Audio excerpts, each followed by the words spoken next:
Hey, this is Jeremy, and today we're taking a look at the Beowulf character from the Unmatched family of games. Now, the Beowulf character is from the Little Red Riding Hood versus Beowulf set. And the detail on this is one of my favorite of the figures from Unmatched. It's like Bigfoot, the Raptors, and Beowulf are like the amazing best ones here. This is just a lot of detail here just on the armor, the shield.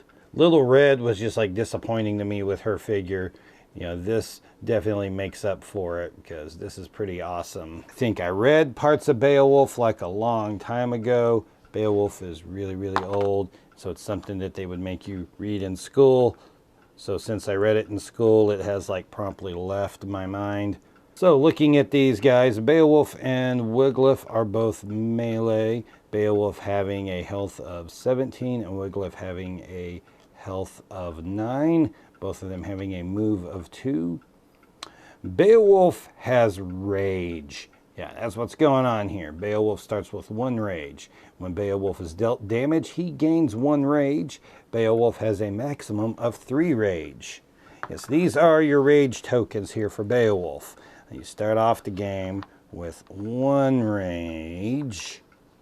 And every time Beowulf takes damage, anytime he is dealt damage, he gets rage.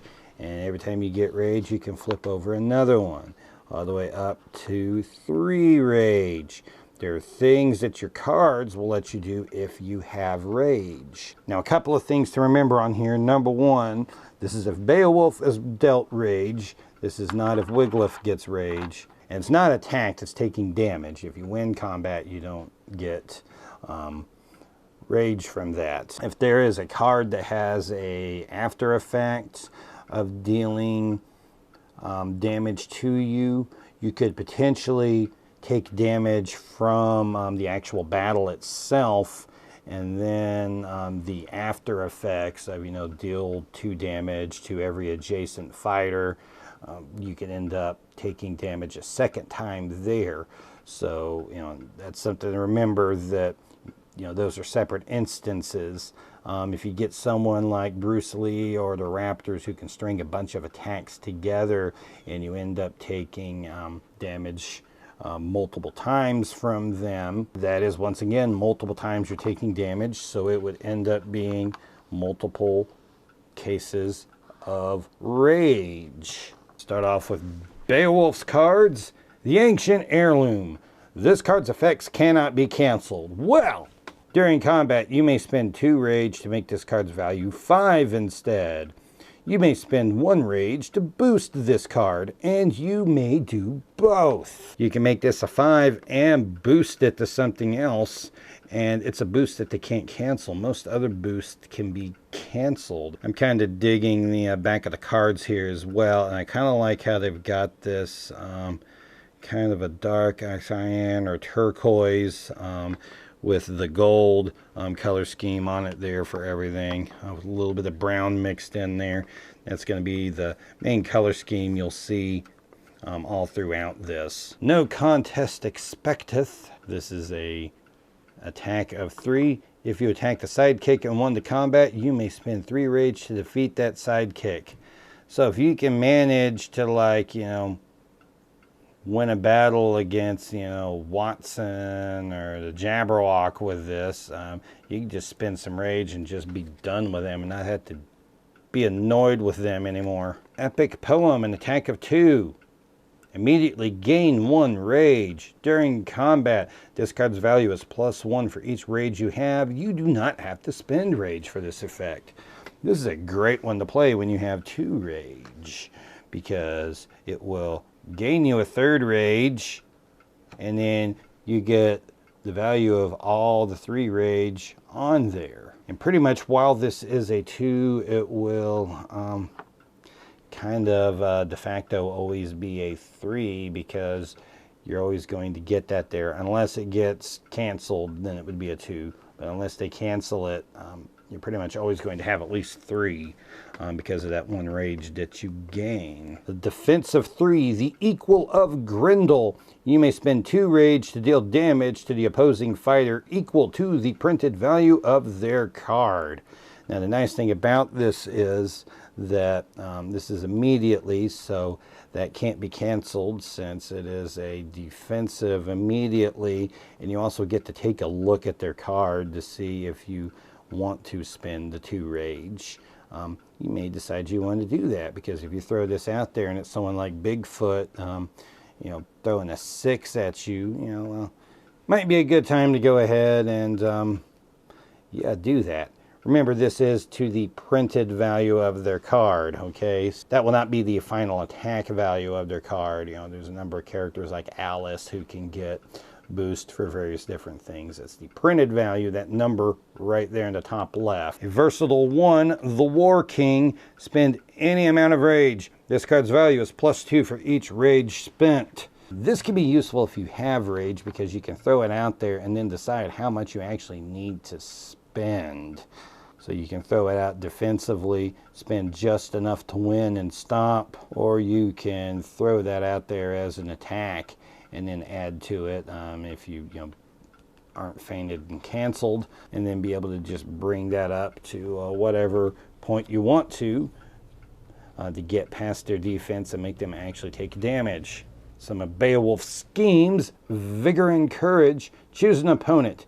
They discard 1 random card. Gain rage equal to its boost value. Hopefully that 1 random card that they discard gives you a good boost value.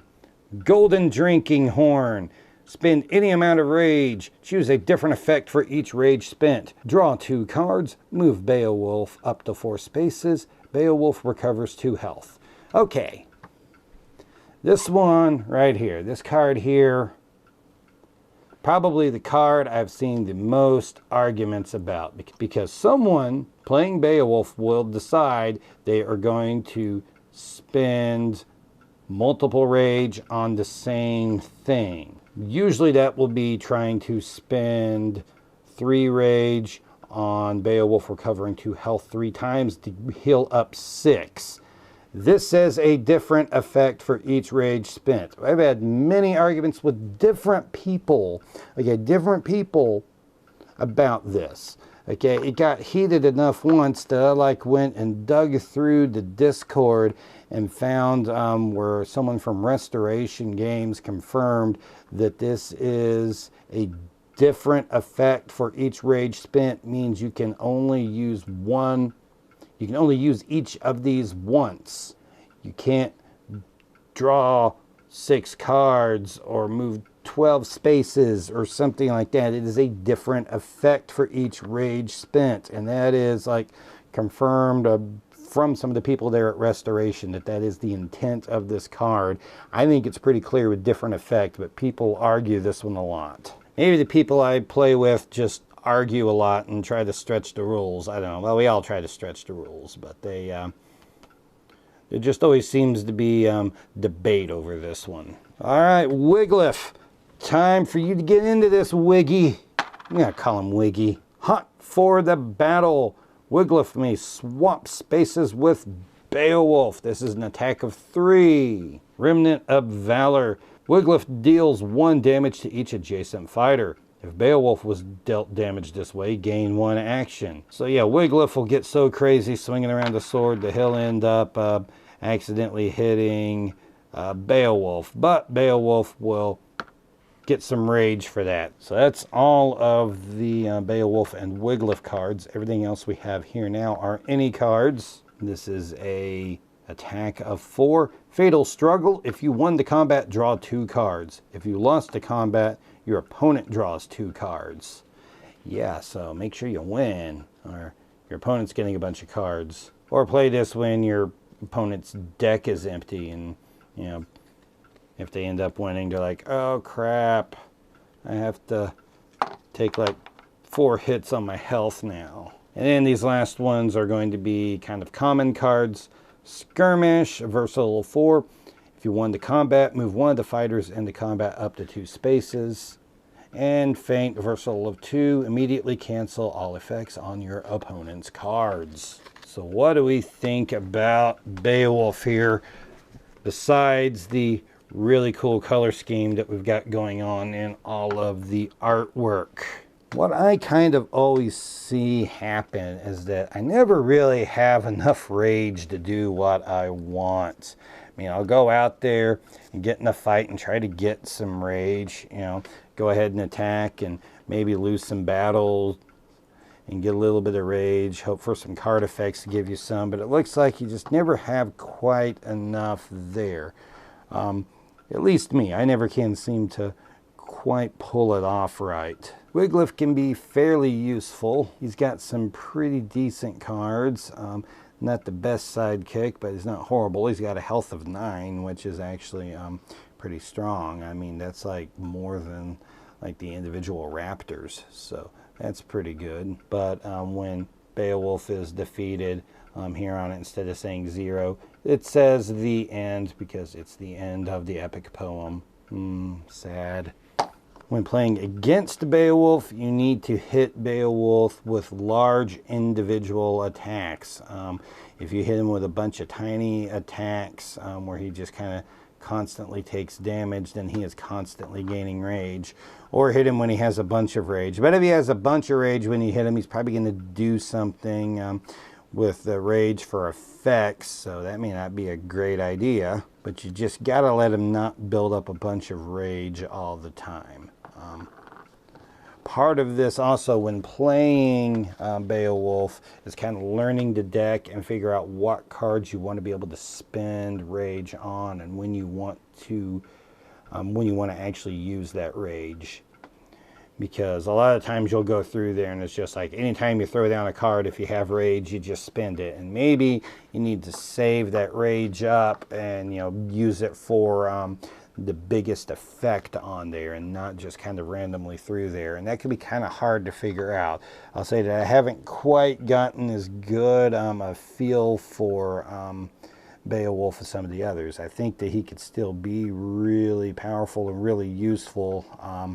I just haven't quite figured out how to manage the rage with him perfectly yet. So if you have any thoughts about the Beowulf character in here, or anything that I had to say about him, you can go down to the comments and leave those thoughts down there. You can give the video a thumbs up, and that is always appreciated and useful. And you can go look at my channel where I have reviews for other Unmatched characters, so you can see what you think of those.